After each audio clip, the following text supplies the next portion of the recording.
तो हाँ जी, आपने अपनी माता की कुंडली मुझे भेजी है और इनके वही सवाल आपने लिख के भेजे हैं। हेल्थ के बारे में, स्वभाव के बारे में, उम्र कितनी है, बहू के साथ कैसी रहेगी, पिता के संबंध कैसे होंगे, बच्चों के साथ, बहन के साथ। तो आपने ये सवाल लिख के भेजे हैं और आपने मेरे से देखो जी पहले अपने अपनी भी कुंडली बनाई है, अपने पिता की भी कुंडली आपने बना रखी है, अभी आपने अपनी माता की कुंडली भेजी है। और आपको मैंने बता ही रखा है कि कुंडली में 12 ग्रह होते हैं और वो 12 ग्रह यहाँ पे मैंने लिख रखे हैं और वो बेस की जानकारी आपको समझ आ ही चुकी है कि ग्रहों से क्या देखा जाता है, ग्रहों का मालक देखना, ये आपको मैंने पहले बता रखा है। अब मैं डायरेक्ट बात करूँगा भविष्यवाणी की। तो सवाल है कि आपकी जो माता की कुंडली है ये है कैसी। इसके देखो कुछ ग्रह अच्छे भी हैं, ग्रह खराब हैं। कुछ ग्रह ऐसे हैं जो कि बहुत अच्छे हैं, जैसे कि इसका शुक्र बहुत अच्छा है क्योंकि वो उच्च का बैठा है, सूर्य भी उच्च का बैठा है। और बाकी कुछ ग्रह ऐसे हैं जो बहुत ज़्यादा ख़राब है, जैसे मंगल इसका मुझे काफ़ी ख़राब लगा है क्योंकि वो छठे घर में बैठा है। तो अब ये जो 9 ग्रह हैं इनका क्योंकि जो असर है वो जीवन भर रहता है, लेकिन इनका असर कई गुना बढ़ जाता है दशा में। क्योंकि देखो जैसे सरकार होती है, जैसे आज किसकी सरकार है, मोदी की है, तो आज मोदी की चलेगी। कभी कांग्रेस की सरकार थी, कांग्रेस की चलती थी। ऐसी ग्रह जो है इनकी सरकार होती, मतलब ज़्यादा ये अपनी चलाते कब हैं, अपनी दशा में। तो अभी आपकी जो माता है इनके ऊपर दशा किसकी है, वो है बड़ी दशा शनि की। शनि की चल रही है बड़ी महादशा, 10 में चली हुई है और 29 में ख़त्म होगी, काफ़ी लंबी दशा है। तो इसके ऊपर जो मतलब सबसे बड़ा असर है आपकी माता के ऊपर वो है इसे शनि ग्रह का। तो पहले तो हमें जानेंगे शनि को कि वो कैसा है, और दूसरा असर इसके ऊपर है राहु का, जिसकी चल रही है अंतरदशा। ये 4 तारीख 11 महीना 23, 1 साल हो चुका है चली को, ख़त्म होगी 9वां महीना 26 में, अभी भी 1.5 साल की पड़ी है। तो दूसरा असर इसे राहु का है, तो हमें राहु को भी जानना पड़ेगा। तो अभी इसके मतलब आपकी माता के जीवन में जो कुछ हो रहा है वो शनि कारण है बड़ा, दूसरा है राहु। तो सबसे पहले मैं राहु की ही बात करूंगा। देखो जी, मैं आपको एक बात बता दूं, शायद आपको मैंने पहले बताई होगी कि मेरे पास जितनी भी कुंडलियाँ आती हैं सबसे ज़्यादा मेरे पास जो केस होते हैं वो राहु की दशा वाले होते हैं। मतलब जो भी कुंडली आ रही है उसके ऊपर राहु की दशा जरूर होती है। 10 कुंडलियाँ अगर मैं बनाता हूँ, 10 में से 8 बंदों के ऊपर राहु की दशा होगी। अगर 100 कुंडलियाँ बनाई हैं तो 80 बंदों के ऊपर राहु की दशा होगी। क्योंकि जब भी राहु की दशा आती है ये लाइफ में दिक्कतें पैदा करनी शुरू कर देता है, रुकावटें आनी शुरू हो जाती हैं, बीमारियां लगनी शुरू हो जाती हैं। तो आपकी जो राहु की माता, जो आपकी माता की अगर मैं बात करूं, इसके ऊपर भाई पिछले 1 साल से 11वां महीना 23, पूरा 1 साल हो चुका है, राहु की चली हुई है अंतरदशा। प्लेसमेंट की मैं बाद में बात करूँगा, पहले वैसे ही अगर बता दूँ कि 1 साल से आप चाहे नोट कर भी लेना कि पिछले 1 साल से आपकी माता की लाइफ में काफ़ी दिक्कतें परेशानियां आ रही होंगी। वो दिक्कतें क्या होंगी, इसकी आपकी माता की हेल्थ भी ख़राब हो रही होगी पिछले 1 साल से, नोट कर लो, चाहे 1 साल से कोई ना कोई बीमारी इसको लगी होगी। इसके अलावा 1 साल से और भी जो आपने बोला था गुस्सा बढ़ रहा है, लड़ाई करती है, वो बुध कारण नहीं है भाई इसका। इसका जो गुस्सा आ रहा है वो राहु कारण है। राहु क्योंकि क्रूर ग्रह है, जब इसकी दह चलती है बंदों का स्वभाव चेंज हो जाता है। आप चाहे नोट कर भी लेना कि 1 साल से इसका स्वभाव चेंज हो चुका होगा, जो है चाहे गुस्सा बढ़ गया होगा। राहु की दशा में लोगों के साथ हेरा फेरी बहुत होती है, जैसे आपने बोला ना कि इसको कोई भी मतलब बेवकूफ़ बना देता है, आसानी से बेवकूफ़ बन जाती है, वो कारण राहु है। पिछले आप नोट कर भी लेना चाहे 1 साल से, 1 साल में इसके साथ काफ़ी मतलब ये दिक्कतें आ रही होंगी, किसी ने इसको वैसे ही बेवकूफ़ बना दिया, कर लो वो कर लो। तो मतलब कुल मिला के कहने का मतलब ये है कि आपकी माता की लाइफ में अभी जो 1 साल से दिक्कतें आ रही हैं, चाहे इसकी मान लो हेल्थ ख़राब हो रही है, आपने क्या बोला था, चमड़ी में कोई खुरक हो रही है या और भी जो दिक्कत आ रही है, एक आपने बोला था घुटनों में दिक्कत आ रही है। घुटनों का घर कौन सा है कुंडली में, वो है 10वां घर, और 10वें घर में राहु बैठा है, तो ये घुटनों की दिक्कत दे रहा है इसको। क्योंकि 10वें घर में जब राहु बैठता है घुटनों को लेकर दिक्कत आती है। तो राहु की वजह से घुटने में दिक्कत आ रही है, जो भी दिक्कतें आ रही है, चाहे हेल्थ ख़राब है, जो और भी इसकी परेशानियाँ रुकावटें आ रही हैं, तो ये राहु भाई कारण है। मतलब एक तो आपकी माता को करने पड़ेंगे राहु के उपाय, क्योंकि दशा अभी भी 1.5 साल की पड़ी है। तो पहले राहु की बात करें तो राहु देखो जी यहाँ पे बैठा है 10वें घर में। 10वां घर काम काज का होता है, पिता का, सरकार का, मान प्रतिष्ठा का। मान लो कोई बंदा मेरे पास आया है जो काम काज कर रहा है, तो राहु इसके काम काज में दिक्कतें पैदा करेगा। अभी क्योंकि माता तो आपकी काम तो कोई करती नहीं होगी, वो घर का ही काम कर रही होगी, कोई ये तो है नहीं कि वो कोई बिजनेस में काम कर रही है। तो राहु अगर कोई, क्योंकि देखना पड़ता है कि बंदा कौन है। जैसे मान लो आपकी माता, हाँ, अगर आप बोलते कि मेरी माता है काम काज कर रही, नौकरी करती है, तो राहु उसकी नौकरी में दिक्कतें पैदा करता है अभी, क्योंकि वो घर का ही काम कर रही होगी। तो फिर भी मतलब राहु उसके काम काज में दिक्कतें पैदा करेगा, चाहे घर का ही काम है, को दिक्कतें आना, काम जल्दी ना निपटना, काम में परेशानी होना। 10वां अगर पिता का है, इसकी जो आपकी माता है उसका भी जो पिता है तो उसकी पिता की दिक्कतें पैदा करना। सरकार का है, सरकारी काम में दिक्कतें पैदा करना। मान प्रतिष्ठा, मान हानि इसकी होगी, मतलब इसको ज़्यादा मान प्रतिष्ठा नहीं मिलेगी आपकी माता को। राहु की 3 दृष्टियाँ हैं। 5वीं दृष्टि पड़ेगी दूसरे घर, धन की हानि करेगा इसके। अभी 1 साल से आप चाहे देख लेना, धन की हानि ज़्यादा हो रही होगी, धन का फजूल खर्च होना। 7वीं दृष्टि पड़ेगी चौथे घर के ऊपर, मकान संबंधी दिक्कतें आती हैं, वाहन, भूमि, ज़मीन, जायदाद, इनको लेकर उनको दिक्कतें परेशानियाँ आती हैं, घर में क्लेश होना। 9वीं पड़ेगी छठे घर के ऊपर, रोगी बनाना, शत्रु बढ़ाना। और साथ में इस चंद्रमा के भी बैठा है, इसे कहते हैं ग्रहण दोष कहते हैं। राहु चंद्रमा जब एक साथ बैठते हैं, ग्रहण दोष। सबसे बड़ा नुकसान होता है, मानसिक चिंता बोझ होती है ऐसे लोगों को, क्योंकि चंद्रमा है मन का कारक। क्योंकि आपको पता है, जब चंद्रमा देखो, जब कहते हैं कि आज सूर्य, जब हमारी धरती में 2 ग्रहण लगते हैं, एक सूर्य ग्रहण लगता है, एक चंद्रमा ग्रहण लगता है। जब सूर्य ग्रहण होता है, सूर्य ग्रहण का नुकसान क्या होता है, सूर्य की रोशनी धरती पर नहीं आती, और चंद्र ग्रहण के समय भी चंद्रमा की जो रोशनी है वो धरती के ऊपर नहीं आती। मतलब ये ग्रहण का नुकसान ये होता है, चंद्रमा का जो अच्छा असर है वो ख़त्म हो जाता है ग्रहण दोष की वजह से। तो ये सबसे बड़ी दिक्कत मैंने बोला, मानसिक चिंता ऐसे लोगों को बहुत ज़्यादा होती है। माता संबंधी भी दिक्कतें आती है, क्योंकि चंद्रमा माता कारक है, मन का कारक है।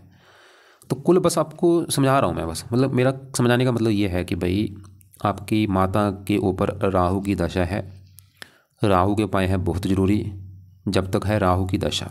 तो राहु के जो उपाय हैं शायद आपको पहले मैंने बताए होंगे, सेम ही वही उपाय हैं, दोबारा एक बार मैं रिपीट कर देता हूँ कि आपकी माता एक तो राहु कवच का पाठ पढ़ा करे या इसको सुना करे रात के समय।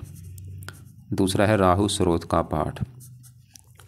अगर तो आपकी माता संस्कृत जानती है, उसको बोलो ये पाठ पढ़ लिया करे या सुना करे। नहीं आते, ऑडियो लगा के सुन ले, मतलब जहाँ तो पढ़ ले या इसको सुना करे रात के समय। तीसरा है राहु की जो वस्तुएं हैं उनका दान आपकी माता के हाथों से कराया करो, खासकर शनिवार को ज़रूर। या आप रोजाना भी करा सकते हैं, या शनिवार को ज़रूर कराओ। जैसे अभी सर्दियां हैं तो जैसे मान लो कल शनिवार है, कल एक कंबल लेके अपनी माता के हाथों से दान करा दो। दान करते समय राहु की प्रार्थना करने की है, राहु देवता जी आपका है दान कंबल का, वो मैं कर रही हूँ। आपकी माता ने बोलना है कि राहु देवता जी आपका दान कंबल का वो मैं करने लगी हूँ।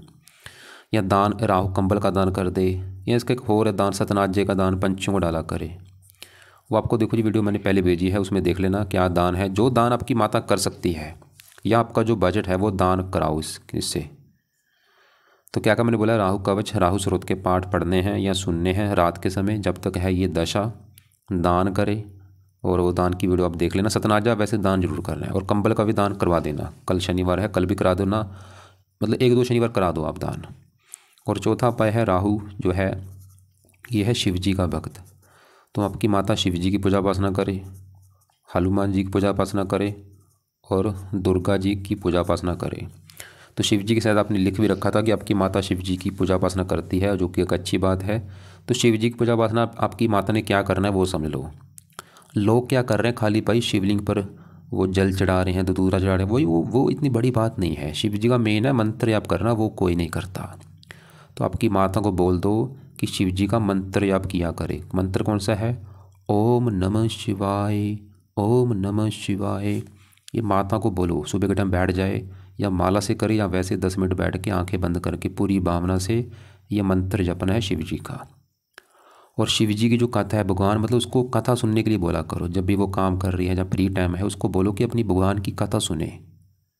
टीवी में कथा चलती है, काफ़ी ऐसे कथावाचक हैं जो कथा सुनाते हैं, वो अपना मतलब समा कथा सुनने में व्यतीत किया करे। किसकी कथा सुननी है, जिसकी उसको कथा अच्छी लगती है। मैं नहीं बोलूँगा कि शिव जी की सुने, जिसकी भी कथा अच्छी लगती है उसकी कथा सुना करे। तो एक तो होगा, बाकी दूसरा है हनुमान जी। उसको हनुमान जी को भी पाठ बोलो सुबह शाम पढ़ने के लिए, क्योंकि इसकी जो शनि की दशा है वो भी हनुमान जी के भक्तों को बुरे फल नहीं देता। तो हनुमान जी का भी पाठ सुबह शाम पढ़ना है। उसके कई फ़ायदे हैं, क्योंकि इसका मंगल भी खराब है। मैंने आपको पहले बोला मंगल इसका खराब है, क्योंकि छठे घर में बैठा है। तो 3 ग्रह अच्छे हो जाएंगे हनुमान जी के पाठ पूजा करने से। तो हनुमान जी के पाठ पूजा में सुबह शाम क्या करना है, सुबह हनुमान चालीसा पढ़ना है या सुनना है, और शाम को संकट मोचन पढ़ लिया करे। कभी बजरंग बाण पढ़ ले, कभी और जो इसके पाठ हैं अंगारक स्रोत होगा वो पढ़ ले। रोजाना मतलब पाठ चेंज किया करे, और सुबह शाम पढ़े। और हो सके हनुमान जी का मंत्र माथा टेकने जाया करे। और दुर्गा चालीसा का पाठ भी रोजाना पढ़ना, ये राहु के लिए पाठ होता है। जो बंदा दुर्गा चालीसा पढ़ता है उसको राहु कष्ट नहीं देता। तो दुर्गा चालीसा का पाठ आपकी माता ने पढ़ना है जब तक है राहु की दशा। बाकी हनुमान जी का पाठ तो मैं बोलूँगा ये पढ़ती रहे लाइफ टाइम, और शिव जी का भी पाठ लाइफ टाइम करते रहे। राहु के दोनों पाठ पढ़ने हैं जब तक राहु की है दशा, उसके बाद ये पाठ चाहे छोड़ दे। और दान भी जब तक राहु की दशा तब तक आप करा लो, बाद में दान चाहे छोड़ दे। अब आगे बढ़ते हैं, शनि की बात करते हैं कि शनि कैसा इसका है। तो शनि देखो जिसका बैठा कहाँ पे है, वो कुंडली में 7वें घर में बैठा है। शनि यहाँ पे बैठा है 7वें घर में, और 7वें घर से काफ़ी कुछ देखा जाता है। 7वां घर वैसे मेन है, इसके पति का घर है। इस जातिका का जो पति है वो 7वां घर देखेंगे। 7वां घर इसकी दिल्ली की इनकम का है, सांझदर के कामों का है। अब ये जो 3 चीज़ें मैंने बोली हैं, पति, दिल्ली की इनकम और सांझदर के काम, मेन तो इसका पति ही देखें, क्योंकि ना तो ये किसी के साथ पार्टनरशिप में काम करेगी, ना इसकी इनकम होगी दिल्ली। तो पति के लिए 7वां घर, और फार्मूला क्या है, घर का मालक देखो। तो 7वें घर में लिखा है 4 है कर्क राशि, मालक है ये चंद्रमा। तो पति के लिए हमें चंद्रमा को देखना पड़ेगा। और चंद्रमा के अलावा 7वें घर में शनि बैठा है, शनि को भी देखना पड़ेगा। तो चंद्रमा की बात करूँ, देखो जी चंद्रमा बैठा 10वें घर में, घर भी अच्छा है, लेकिन गड़बड़ क्या हो चुकी है, वो राहु के साथ बैठ चुका है भाई। तो राहु के साथ बैठने की वजह से मैंने आपको बोला ग्रहण दोष बना, मतलब चंद्रमा पति घर का मालक है। इस जातिका को पति को लेकर दिक्कतें आएंगी, पति के साथ लड़ाई झगड़े होते रहेंगे, पति के साथ बनेंगी नहीं, या पति का बीमार होना, पति से मनमुटाव होना, ये दिक्कतें इसको आएंगी। क्योंकि पति के घर का मतलब चंद्रमा राहु से पीड़ित हो चुके हैं बुरी तरह से। खासकर अभी राहु की दशा में, जो 1 साल की दशा में पति संबंधी दिक्कतें ज़्यादा आ रही होंगी, पति से लड़ाई झगड़े ज़्यादा होंगे। और ऐसी पति घर में शनि बैठा है, पति के लिए शनि को भी देखना पड़ेगा। और शनि सवाल कि शनि इसका कैसा है, शनि इसको देखो जी रले मिले फल देगा, बुरे फल भी देगा, अच्छे फल भी देगा। बुरा फल क्या देगा कि शनि जहाँ बैठा है 7वें घर में, पति घर में, वो है चंद्रमा का घर, और शनि चंद्रमा को मानता है दुश्मन। तो शनि क्या करेगा, इस 7वें घर को खराब करेगा। पति घर में बैठा है, ये पति संबंधी ये भी दिक्कतें पैदा करेगा, पति से मनमुटाव इसका होता रहेगा, पति से लड़ाई झगड़े होते रहेंगे इसके शनि की वजह से, पति से बनेगी नहीं इसकी शनि की वजह से। तो पति संबंधी दिक्कतें आने के यहाँ पे देखो जी 2 कारण हैं। एक तो पति घर का मालक चंद्रमा वो राहु के साथ बैठा है, और पति घर में शनि आके बैठा है, तो पति संबंधी लड़ाई झगड़े होते रहते हैं। इसके अलावा शनि इस कुंडली में जिन घरों का मालक है, मतलब बैठा इस घर में, चंद्रमा के घर में है, अपने दुश्मन के घर में, लेकिन मालक है इस घर कुंडली में, इस घर का, पहले घर का और दूसरे घर का। दूसरा घर तो है इस जातिका के धन जोड़ने का, कि इसका धन कितना है, इसके पास होगा, कितना धन जोड़ेगी, बैंक बैलेंस कितना होगा। दूसरा घर में 11 लिखा है, मालक शनि। तो धन के बारे में जानना है, शनि को देखना पड़ेगा, और वो पति घर में बैठा है, धन चला गया पति घर में, धन पति। शनि वैसे ही दिखा रहा है कि इसके पति के आने के बाद ही इसके जीवन में धन आएगा, मतलब जब इसका विवाह हो जाएगा तो विवाह के बाद इसके जीवन में धन आना शुरू होगा। वो धन पति से आएगा, जहाँ पति से आएगा, जहाँ मतलब विवाह के बाद ही धन में असल में आएगा, इसको ससुराल से धन मिलेगा, शनि दिखा रहा है। और शनि इस पहले घर का भी मालक है, जहाँ पे 10 लिखा है, मकर राशि, मालक शनि है। पहला घर है इसका शरीर, सेहत, स्वभाव, रंग रूप, पर्सनैलिटी। शनि अच्छा फल कर देगा, ये 7वीं दृष्टि से अपने घर को देख रहा है, पहले घर को, पहले घर का अच्छा कर देगा वैसे ये शनि। जाते कि मतलब वो पर्सनैलिटी अच्छी, स्वभाव, रंग रूप अच्छा, बुद्धिमान, समझदार, गुणी, ये चीज़ें थोड़ी ठीक है, मतलब शनि पहले घर को देख रहा है, ठीक है। लेकिन शनि थोड़ा सा क्रूर भी है, ये इसको क्रोधी बनाएगा, इसको जिद्दी बनाएगा, गुस्से वाला बनाएगा। जो अपने लिख भी रखा था गुस्से वाली है, वो राहु भी कारण है, ये शनि भी है, क्योंकि शनि क्रूर है। 3 दृष्टियाँ, तीसरी यहाँ पर पड़ेगी, ये इस घर का अच्छा है, लेकिन शनि की 10वीं दृष्टि पड़ेगी चौथे घर के ऊपर, यहाँ पे है नीच राशि। ये चौथे घर को भी शनि खराब करेगा। चौथा घर है इसकी माता, मकान, वाहन, इनको भी लेकर उनको दिक्कतें आती हैं, माता, मकान, वाहन, भूमि, ज़मीन, जायदाद। तो यहाँ पे मतलब एक तो मैंने बोला इसके लिए ज़रूरी उपाय किसके हैं, राहु के, और उसके अलावा दूसरे नंबर पे इसके उपाय ज़रूरी हैं शनि ग्रह के। और इसको अभी गूगल पे सर्च मत करना कि भाई गूगल में क्या सर्च कर रहे हो, मुझे समझ नहीं आ रही आपकी बात। आपको विद प्रूफ के साथ बता रहा हूँ, ऐसी चीज़ें सर्च मत किया करो भाई। कोई चीज़ का लॉजिक होता है, जो उपाय करना है तो करना पड़ेगा। गूगल पे तो सब कुछ झूठ बता रहे हैं, तो गूगल पे सर्च मत किया करो चीज़ें। हाँ कोई लगता है वो बात अलग है, ऐसी चीज़ें मत सर्च करो। जो चीज़ आपको बता रहा हूँ विद प्रूफ के साथ बता रहा हूँ। तो शनि के उपाय क्या हैं, अब सवाल ये है। शनि का उपाय ये है, पहला कि आपकी माता शनि मंदिर जाना शुरू कर दे। अब ये भी सर्च मत करना कि शनि मंदिर जाना चाहिए या नहीं। दूसरा है आपकी माता को शनि चालीसा का पाठ पढ़ना चाहिए, वैसे तो यहाँ पे मैं हज़ारों उपाय लिख सकता हूँ कि आपकी माता शनिवार का व्रत रखे, कथा करे, आरती करे, शनि कवच पढ़े, शनि चालीसा पढ़े, ये कर ले। मुझे पता है वो बुजुर्ग है, इतने ज़्यादा नहीं कर सकती, इसलिए सिर्फ 2 ही चीज़ें बता रहा हूँ कि शनि मंत्र जाए। और मैंने ये भी नहीं बोला कि रोजाना जाना है, कम से कम शनिवार को ज़रूर जाना है। हाँ, अगर घर के आसपास शनि मंदिर है फिर तो वो रोजाना जा सकती है, दूर है तो शनिवार को ज़रूर जाए और जाके प्रार्थना करे कि हे शनि देवता जी, आपके मैं मंदिर इसलिए आया हूँ क्योंकि आपकी चल रही है दशा और वो दशा मेरी अच्छी जाए। दूसरा, शनि चालीसा का पाठ पढ़ना है या सुना करे रात के समय, और ये रोजाना पढ़ना है या सुनना है जब तक है शनि की दशा। बाकी तीसरा उपाय है शनि का थोड़ा बहुत कभी कभार दान कर दे, ज़्यादा नहीं, शनिवार को कर दिया करे। जैसे कौवे को रोटी डाल दी, काले कुत्ते को रोटी डाल दी, काले गाय को रोटी डाल दी, काली चींटों को काले तिल डाल दिए। तो दान, जैसे सरसों का तेल दान कर दिया किसी को, शनिवार को दान कर सकती है। तो मतलब राहु और शनि के दोनों केस के उपाय ज़रूरी हैं और दोनों के आपको मैंने उपाय बता दिए हैं क्या है, क्यों ज़रूरी हैं। अब तीसरा एक इसका ग्रह, ये जो मंगल है, यहाँ पे देखो जी, शनि को बुरा मत भाई समझना, कहीं क्योंकि लग्नेश भी है, कई प्रकार के अच्छे फल दे रहा है, बस उसका बुरा फल खासकर पति के मामले में है, पति संबंधी दिक्कतें ज़्यादा पैदा करेगा ये। बाकी मंगल की मैं बात करता हूँ। अभी जैसे इसकी राहु की दशा अभी 1 साल से चली है, इस राहु की दशा से पहले इसके ऊपर थी मंगल की दशा, और इसको मंगल की दशा में भी दिक्कतें आई होंगी, ये पक्का कन्फर्म है, क्योंकि मंगल भी इसका ख़राब है भाई। मंगल क्यों ख़राब है? तो वो बैठा है छठे घर में, खराब घर में, ऊपर से यहाँ पे जो 3 लिखा बुध का घर है, शत्रु राशि है। तो अब मंगल क्या बुरे फल देगा? मंगल इस कुंडली में 2 घरों का है मालक, उन घरों को लेके इस जातिका को दिक्कतें पैदा करेगा। और वो 2 घर कौन से हैं? एक तो मंगल का घर है ये 11वां घर, और एक है ये चौथा घर। चौथा घर है इस जातिका की माता का घर, मकान, वाहन, भूमि, जमीन, जायदाद, ये चौथे घर से देखेंगे। और चौथे घर में एक लिखा है मेष राशि, मालक मंगल, तो चौथे घर की चीज़ें हम मंगल से देखेंगे। चौथा घर किसका है? माता, मतलब माता जाके बैठी छठे घर में, रोग। ये जो जातिका है इसकी जो माता है, मंगल इसकी माता को लेकर दिक्कतें पैदा करेगा, माता का बीमार होना या माता से मनमुटाव होना। चौथा घर मकान का है, मकान को लेकर दिक्कतें आती हैं। चौथा घर है भूमि, जमीन, जायदाद, भूमि, जमीन, जायदाद चलेगी छठे घर में। भूमि, जमीन, जायदाद को लेकर कोई विवाद होता है, कई बार कोर्ट कचहरी के चक्कर लगाने पड़ते हैं। और मंगल भाई का कारक, भाई संबंधी दिक्कतें। मंगल 11वां घर आमदनी, आमदनी को लेकर दिक्कतें, लाभ में कमी। और जैसे आपने बोला था बहू, 5वां घर है बच्चे का, बच्चे की बहू 7वां घर, मतलब 5वें घर से 7वां घर, ये 11वां घर। तो इसकी जो बहू है, जहाँ इसकी आपने क्या बोला था, बेटी के ससुराल, 5वां घर इसकी बेटी, क्योंकि पहली संतान यहाँ से देखी जाती है। हो सकता आपकी जो आपकी बहन है वो आपसे बड़ी हो, तो उसका जो ससुराल है वो 11वां घर है, और 11वें घर का मालिक मंगल है, वो छठे घर में बैठा है। तो ससुराल को भी जो आपकी बोला था, ससुराल से मेरी माता की नहीं बनती, वो कारण भी मंगल है। और मंगल छठा घर रोग का है, आपकी माता को रोगी बनाएगा ये मंगल, रक्तचाप हो गया, ब्लड प्रेशर हो गया।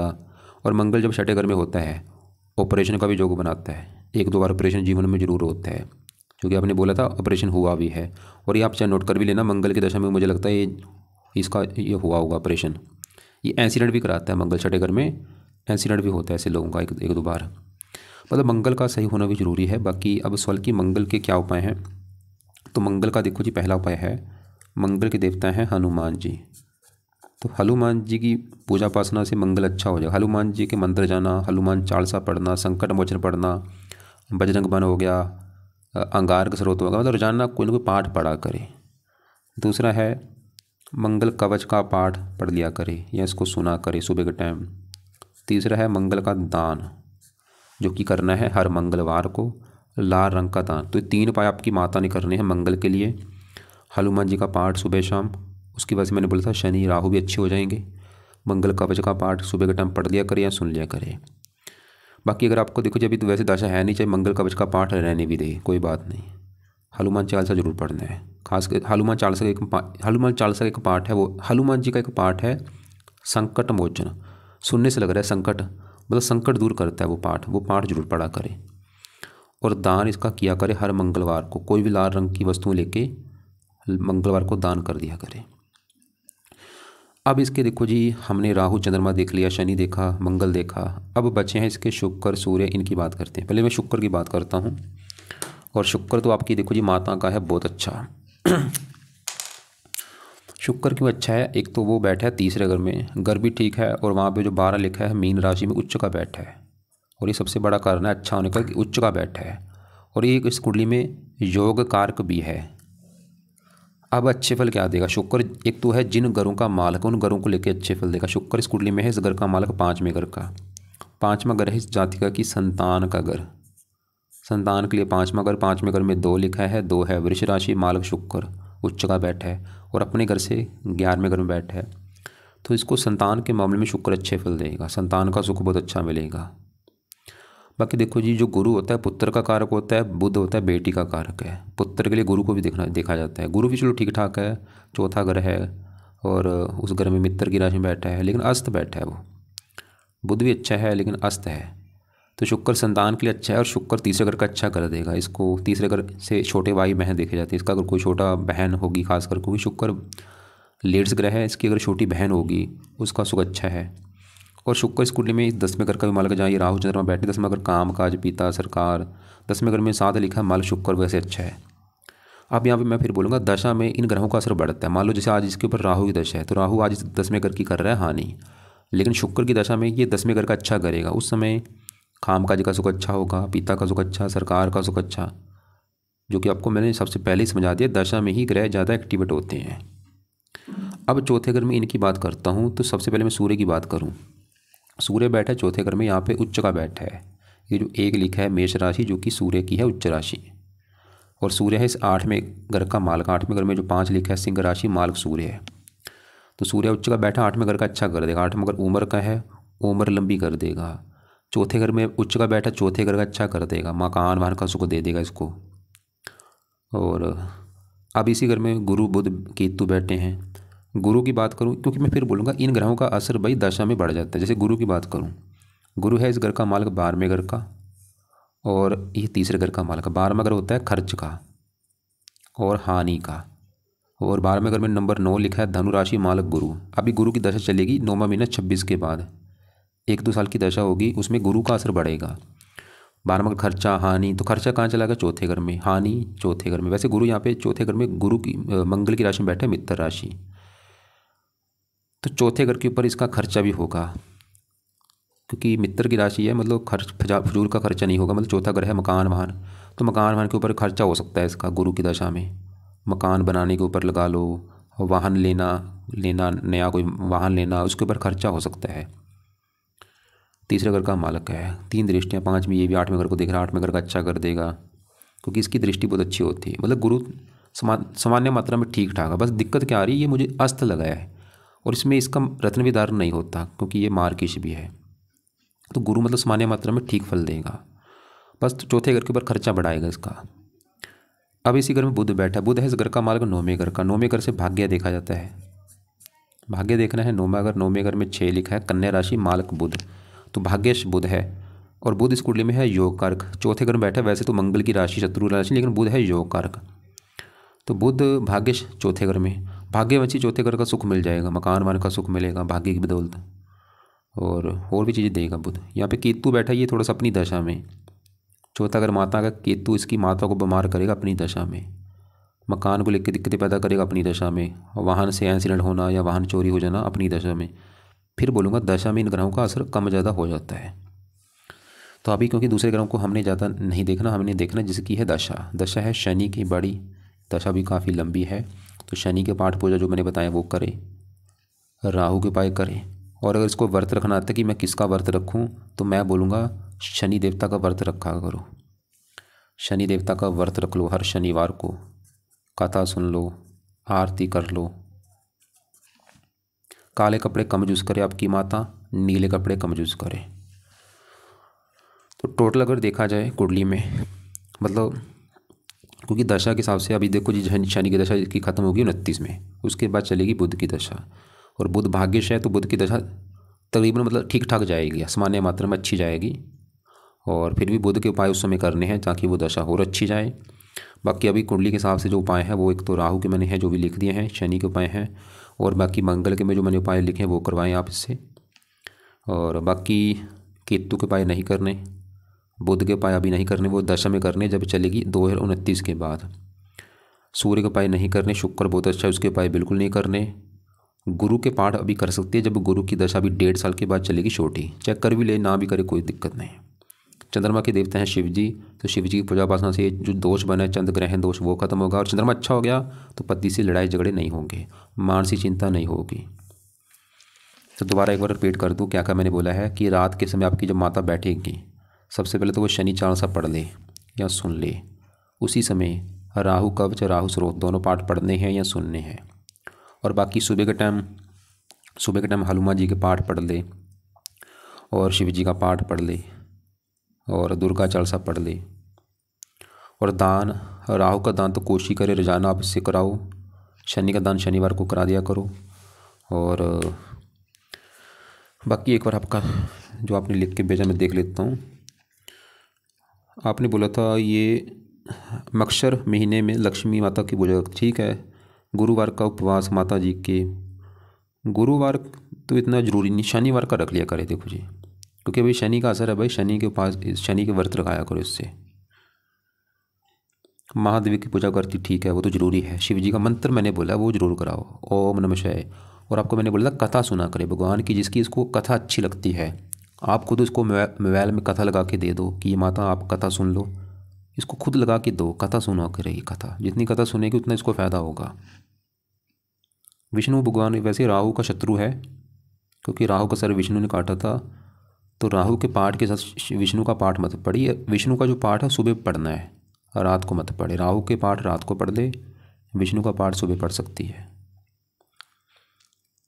और मतलब इसका जो समय भी चल रहा है वो अच्छा नहीं है, जब तक ये राहु की दशा है, उसके बाद समय अच्छा होगा।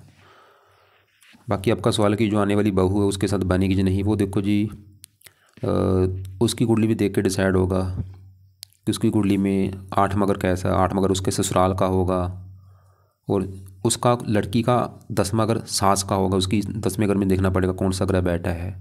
अगर 10वें घर में राहु हुआ तो सास को लेकर दिक्कतें आती हैं, मतलब उसकी कुंडली भी देखनी पड़ेगी।